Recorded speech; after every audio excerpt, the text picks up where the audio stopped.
সুপ্রিয় দর্শক শ্রোতা, আমরা এখন আছি রাজধানীর আগারগাঁওয়ের নতুন রাস্তার পরিসংখ্যান ভবনের উল্টা পাশে।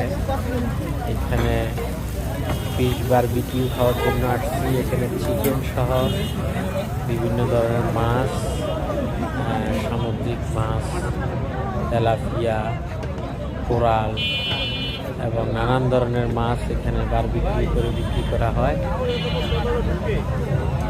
যারা এগুলো কত করে এগুলি পরিসংখ্যানের ভবনের কি মাছ এটা?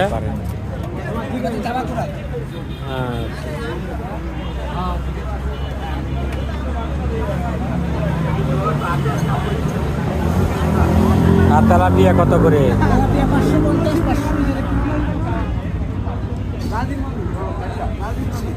ভেটকি কোরাল হচ্ছে 1100 টাকা।